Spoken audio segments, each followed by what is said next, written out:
Good evening, readers. Priya Thakkar from Indian News reporting you. We have an exemplary personality with us today, Srijan Pal Singh. Srijan sir is an author, a social entrepreneur, an activist, and a leader. An IIMA gold medalist pass out, he is the former advisor to the late Dr. Kalam and has co-authored 3 books with him, one of which is the recent bestseller Reignited, which shows the youth groundbreaking ideas to make them think out of the box. Thank you, Srijan sir, for doing this. Question is, you hail from the corporate world. You were the management consultant with the Boston Consulting Group.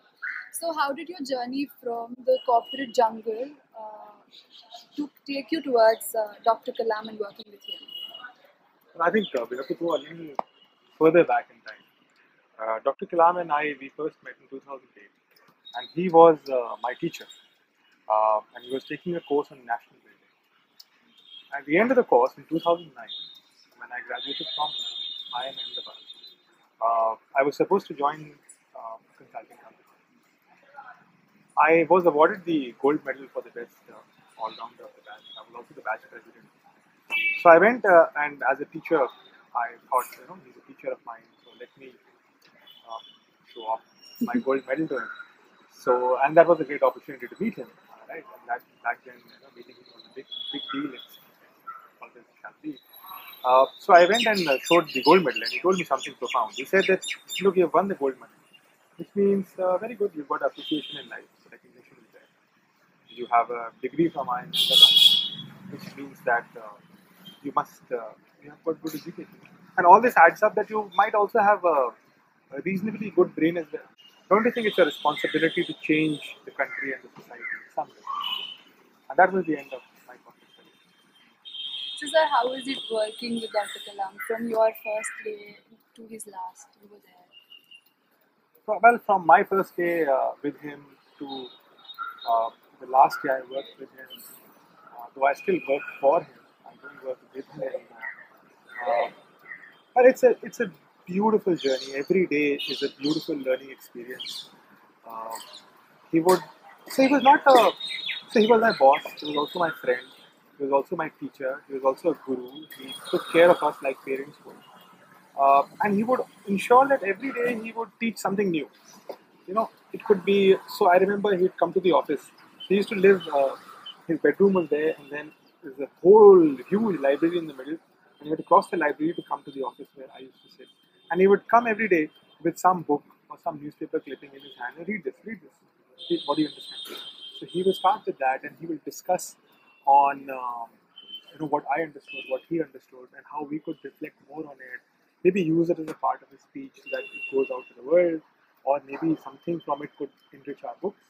So every day he was very concerned that all his people, everybody who was working with him, would learn something new every day. And then he would do the other way around as well. He said, now you tell me something. So he'd say, go to Google and find something more about it, and then give me a printout so that he would read as well. So he was extremely focused on the fact that knowledge is built around it. He was very, very sensitive to other people's needs. So I still have this problem of having allergy to pollen. So then when the season comes, my nose starts running. So whenever this would happen, he'd say, "Oh, you guys, are you under repair?" And the next day he will ask, "Are you repaired?" So he would always do that. So he was very sensitive. He would remember people's problems, their issues. If there's something wrong with you, he will definitely get back to you and how to help you out of it. So I think that was Dr. Kalam. He was exemplary and a very noble soul. And that showed in his everyday life. So, I think we're all very curious to know what a day in his life looked like. Well, it typically depends on where the day was. So there could be two kinds of days. One is that he's at home at Das Rajaji Marg, or he was outside. We were on a tour. So typically, half of the month he was out, half the month he was at home. So if he's say out and he used to go at say 10 o'clock, he used to start at 10 o'clock. Then he'll wake up at T-4, which is 6 o'clock. There'll be a wake up call. 8 o'clock he will have his breakfast, and then 10 o'clock he will depart. And he ensured, and if he's at home especially, he was very fond of walking. So like this park, Rajaji Marg had a huge park, and he used to go around the park, often finding shadows of trees, one shadow to another shadow to another shadow, especially in hot season. But he will never miss his walk. If he has to walk at 3 o'clock, then he will walk from 3 o'clock to say 4 o'clock, regardless of whether it is raining, whether there is sun, whether there is anything. So I used to ask him, why are you doing this? He said, because walking is important. It's not about the sun and the rain. I'll find out a way. But if it's important to me, I'll find a way to make it happen. So if it's raining, he'll carry an umbrella and keep walking. If it's too hot, he'll find shadows and keep walking. But he would walk every day. And then, of course, he was a vegetarian. We all know that. He was very simple in terms of his eating. He used to eat South Indian food mostly. Even when we'll go outside of India, he would prefer South Indian food. And if we don't get it, he will improvise. So if there's no dosa, he'll use pancake like a dosa. So that kind of thing he used to do. Very innovative in his food habits in that sense. And was fond of pickles. He loved pickles a lot. Was fond of papaya.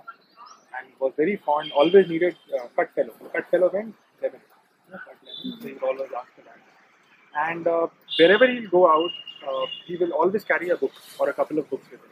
Even on the last day, he was carrying books with him. The longer the journey, the more the books will he carry. If he's going abroad, he'll carry 4 books in his bag. It's an 18-hour journey to New York. What will I read? What will I do? So I have to carry my books. So he was always walking with his library. He was that kind of a person. He used to check his mail regularly, his social media account. He was very regular to check that. And he was always ready to meet people, always happy to meet people. So you've been his close aide and confidant for a long time. So you've had discussions and debates about India, the state we are in right now. So could you tell us a little bit about his worries about the present situation? So he was a die-hard optimist. He was a perennial optimist. Nothing could change his optimism. But while the optimism was there, he was also worried about a few things. So, for example, he was worried about the fact that the political class sometimes is not focusing on good governance. It's not focusing on developmental politics. It's focusing too much on rhetoric and political politics. He used to call it political politics versus development politics. So he said political politics should be less than 30%. Development politics should be more than 70%. But ulta was reverse is happening. He said this has to change. He was also concerned that there's this huge need, there's a skill gap in this country, especially the young people. Now we talk about demographic dividend. We say India is the largest number of young people in the world. But how will these young people be of any use if they do not have world class skills? So in many speeches, many platforms he's been talking about, we're really worried that we have to find missions where international skills could be developed for. He wanted the bridge, any difference between religions or communities to be bridged by the bridges of spirituality. He said that, spirituality unites all religions. So why don't we, build that? He wanted tolerance in the society towards any kind of differences. And of course, his expectation, I would not say worry, but his greatest expectation came from the youth of the country. And he believed that, up till the age of 17, we are all over it. Up till the age of 17, a youth's mind can be molded. And that's why it was important to instill something which he called righteousness in the heart. According to him, righteousness in the heart meant, if we have the righteousness in the heart, there is beauty in the character. If you have beauty in the character, you have harmony in the home. If you have harmony in the home, you have order in the home. We used to say, order in the nation, there is peace. A very beautiful concept. Pardon me, sir, if I'm being a little inquisitive. But Dr. Kalam loved children so much, he loved them enough. But then why was he unmarried and without a child? Did he ever share that reason? I think he treated every child who came across him as his own. He believed that he used to take care of. He is always willing, all the 350 million children of this country. He would treat them equally as if they were his own. He would go out all length to give them consciousness, to give them education in the value system. He was fond to attend. So anywhere he will go, any visit, he will ensure that there is an additional visit for children. Even his last visit, not Shillong, but he went to Bijnor before Shillong. Shillong was his last incomplete visit. But last completed visit was Bijnor, and one of his staffers, we were having a talk because he used to arrange schedules. He told me that he insisted that I don't want to just meet the Indian students. I want to meet children as well. I might not go here again. So if I'm going to a place so remote, why not meet children? So he had this thing, while of course he chose to be a bachelor. But that I think in a way made him so close to all of the children. So, sir, recently a lot of your followers on Facebook and Twitter have been requesting you to write a book on your on all of your memories with Kalam sir, the stories that he told you, the wisdom that he imparted. Can we expect a book on this book? Yes, something will come out. I am thinking of it. It's a little too early to say it because we have gone through a very difficult time. So I'm not thinking that. So I'm not decided on some exact format. But I think it would be if people feel it's going to be a great value add, I would be very happy to spend time on it. And also to relate to such a book with the cause of Dr. Kalam is very, very important. So I'm thinking and something positive should happen. So you've been very fortunate enough to glimpse into his and his mind himself. So knowing him, he might have had a long list of projects that he wanted to work on, causes that he wanted to work on. So can you tell us a little about the projects that he wanted to start, but unfortunately due to his demise he couldn't, and if you plan on taking them forward? Yeah, absolutely. So Dr. Kalam has always dreamt into the skies by having his feet on the ground. He's done so much for the country. So there were in fact many other things which he wanted to do, and this all happened so suddenly. One of the things which he has been working very, very hard for India 2020. Right? He wanted India to become a developed country, economically developed country, with nobody below the poverty line, with everybody getting good healthcare and education by the year 2020. And he believed that this has to be done as a collective mission. It cannot be one person who's doing it. One person could give an inspiration, but everybody, it's a dream of India, and the action of India has to come to realize this dream. So one thing this has to be done. How do we gather the momentum which he had generated in his life, especially in younger people who are young at their thoughts. So there are a lot of young people who think like him, and there are a lot of experienced people who are so young at heart and mind. So we want to bring those people together to do something. He has been advocating on many other missions, which are very simple missions to do, and I have worked with him in the past on that as well. But it could be taken forward. Things like educational values. He used to talk about one very beautiful project which he started in 2012, also leading a national-wide campaign on it. So make your mother smile. So he said if we could just encourage every child in this country to ensure that they give their mother one smile at least, then this world will be so different. You can't make your mother smile by doing something wrong. Even if you run by wrong means, your mother will not smile. So he said that could we do that kind of something? So I think that's one potential area where we should work with. So there are many such things. I wrote a book with him on Pura, providing urban amenities in rural areas. How do we develop rural areas in this country with amenities which are city class?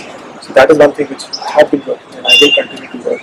I wrote something called the 3 Billion Initiative, which is based on the book which I wrote with Kalam, which does this work. So all these things have to be taken forward. And again, it's a little too early to comment on these things. Things have to be structured.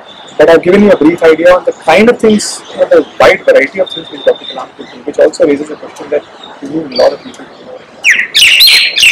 So lastly, if you could give a message to the youth about how we can come together and possibly make Kalam's dream come true about the 2020 mission? Look, I think, see, on 27th of July, Dr. Kalam as a human form, as a physical body, left us. It was a great shock. It was a moment to me and many other Indians who have taken him like a superhero in their childhood and I had an opportunity to work with my superhero. It was a great personal loss. I've seen people cry through eyes who had never seen him. I've seen people sing prayers for him in languages he never spoke, in places he never visited. He has left us in a physical form, but he has transpired into millions of Indians as an idea, as an aspiration, as a dream which will live in all our hearts.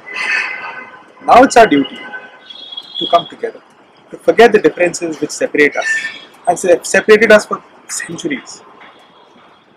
We have to come together and bring this little ansh, little part of Dr. Kalam which lives in our hearts as an idea, bring it together. And when 1.2 billion Indians and 600 million youth bring it together, we could come somewhere close to the inspiration himself. Each one of us can take out 2 hours, 2 hours, 1 hour every week from your life to do something along Dr. Kalam's vision. And it could be very simple. He has given it in his lifetime. He said, educate 5 people. If you can't do that, and if you're say a doctor, then you can treat 3 patients in a week for free who cannot afford. If you're someone from media like yourself, you can report one positive story in all the negativity. Report one positive story in a week and let others inspire from. If you're in politics, do developmental politics at least 70% of the time. If you are a bureaucrat or in a government service, you can introduce transparency in your office. If you're in business, you can do profits with integrity. Used to say that profits with integrity is very important. If you're a mother, then you can train your children to be righteous. If you're a child, you can bring a smile to your mother. If you even devote 1 or 2 hours every week for Dr. Kalam's causes, for Dr. Kalam's missions, anything which you think you're good at, that will be a great tribute to Kalam, and that will be a great way to remember him, to respect him, and wherever he is, however far he is, whether he becomes a star or whether he just goes to some distant place far away, wherever he's watching us, he's given us so many smiles. So it's time for us to give one smile back.